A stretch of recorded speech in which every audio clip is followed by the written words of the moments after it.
Okay, so I promised myself that I wouldn't continue to discuss this case unless there was some kind of new bombshell information. And ladies and gentlemen, there is officially new bombshell information.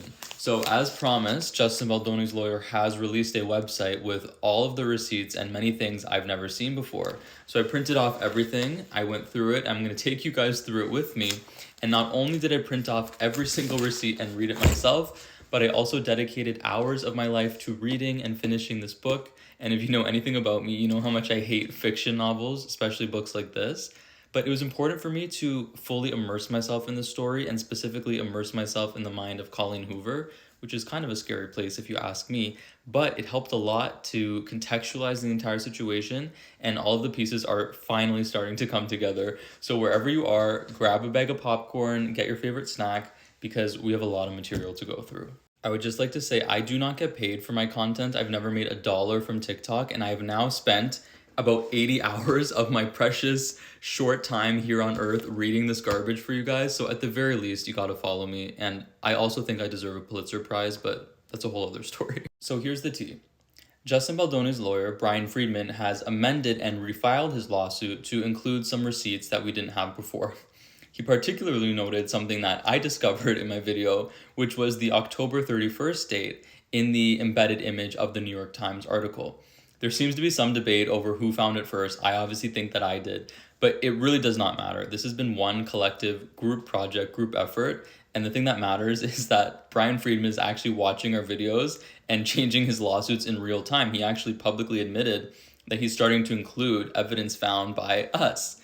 The New York Times actually responded to Brian Friedman and called us amateur sleuths who are incorrect. So I guess we'll see who's right and who's wrong, but I just personally love to see legacy media like the New York Times freak out, because people would rather watch random people like me with no law degree talk about topics in my bedroom because they trust I'm being honest, as opposed to these huge mainstream media organizations which are progressively losing power and credibility in the eyes of regular people. And I just personally love to see that. And now that I know that Brian Friedman is watching my videos, I have a message for him.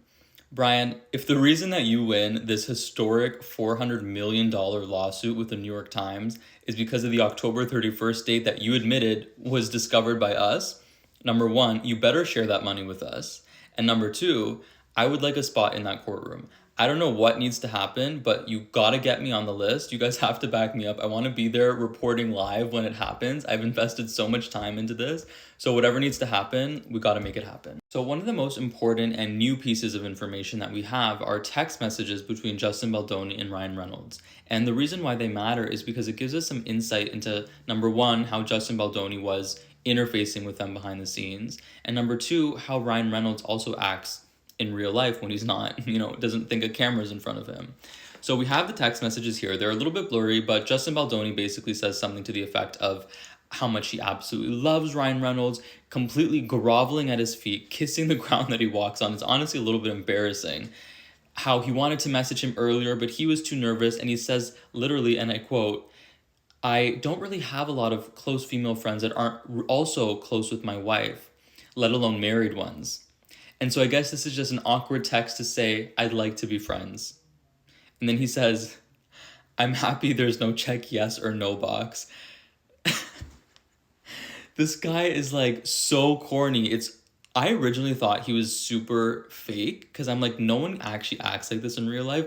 I think he's almost so earnest, it's physically painful for other people to deal with, because it's so rare in Hollywood. He's literally like a little boy just saying, "Hey, I want to be friends," and clearly capitulating to Ryan, just saying like, "I'm not trying to step on any toes here by talking to your wife every day and not introducing myself to you." It's a little bit bizarre on both their ends. I feel like it's giving like 1950s husband, like, "Hey, is it okay if I talk to your wife?" But regardless, it was a very nice message. So Ryan Reynolds then waits a few days, possibly a week, before responding to this message with an absolute essay of his own. We're talking like 4 pages here. And in it, he speaks in vivid detail about a few things, particularly about how Justin Baldoni is extremely lucky and how he's won the lottery with having someone like Blake Lively be a part of this film. I would like to note Blake Lively was paid $3 million for a film with a $25 million budget, which means her salary accounted for 12% of the entire budget of the film, which is pretty substantial. I don't know if I'd call that winning the lottery. I'd call that fulfilling a job, and she was also only working for 6 months. So I think that's a pretty good deal for both of them, if you ask me.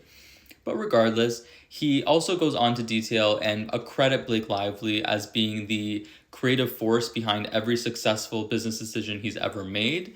And then in the very end, we get into what Ryan Reynolds really wanted. So he says, I'd have your line producer's face tattooed to my perineum. I'm not going to elaborate what that body part is, but it's pretty inappropriate. If he, she, or they can figure out how to start 2 weeks earlier.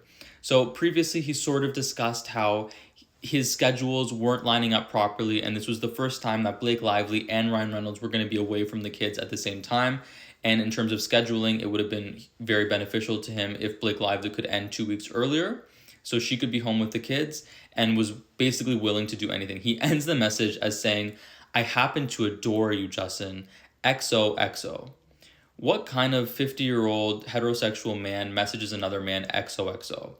Gossip Girl, like, what? Is that weird to me, or am I just being, like, I think that's weird, but regardless, it seemed like he was really trying to do anything to alter the schedule. That's not really typical for actors to be able to do that, but Ryan Reynolds is obviously aware that he has a lot of referent power with this person who's expressed and worn his heart on his sleeve as saying he worships him, and maybe took a little bit of advantage of that. So if we fast forward to August of 2024, there was definitely no XOXO happening because we got a glimpse of this statement that Blake Lively and Ryan Reynolds demanded Justin Baldoni release. Otherwise, in their words, the gloves were going to come off. So they demanded that he put this statement out that said, Blake Lively, Colleen Hoover, and the entire cast led with professionalism, and any negativity directed toward them is ours to own. He then goes on to say, we hold ourselves accountable. It's not anyone's job but ours, and that is part of being man enough.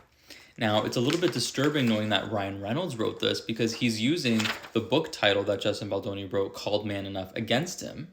And specifically, the holding myself accountable part and owning your mistakes is something that Justin Baldoni specifically said in that voice note that we all heard.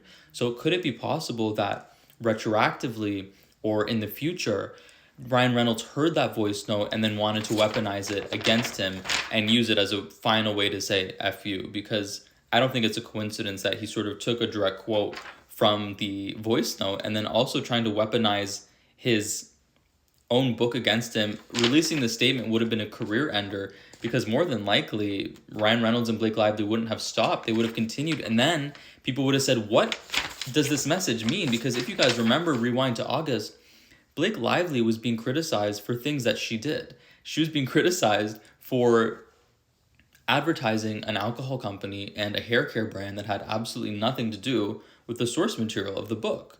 So what exactly are they taking ownership for? It being a troubled set? People weren't really talking about that. So they would have kept digging and then likely would have continued with the sexual harassment allegations, and then this would have been an admission of guilt. In looking at the evidence, I also found something very bizarre I wanted to run past you guys. So on April 25th, this was the day that Justin Baldoni visited the penthouse and was verbally berated by Ryan Reynolds for fat-shaming Blake Lively.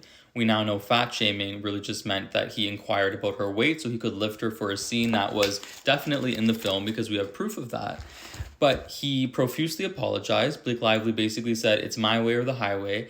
And only 2 days later, on April 27th, Blake Lively personally invited Justin Baldoni on her private jet with her and her children to fly to Los Angeles so they could, number one, work on the script together, hours there and hours back, and also so Justin Baldoni could see his wife and kids who were in Los Angeles and who he missed. Could it be that Blake Lively felt guilty that Ryan overstepped and verbally berated Justin, so she extended an olive branch to him in the form of inviting him on the plane? And how did Ryan feel that 2 days after he basically accused this guy of being a creep, inquiring about his wife's weight, that he then went on a plane alone with his wife and his children? Okay, I'm running out of time, but we have so much more to go through. I'm working on putting everything together, so stay tuned for updates. I'm chronicling the entire timeline, color coding it on this board, and I'm slowly starting to put all the pieces together. We're still missing something. There's some kind of inciting incident we're not aware of yet, but we're definitely getting much, much closer. So stay tuned for updates, and especially because tomorrow is the first hearing that they're having in New York to see if the gag order will be approved or denied and if the judge will drop the lawsuit. So a lot's going to be going on tomorrow, and I will continue to keep you guys updated.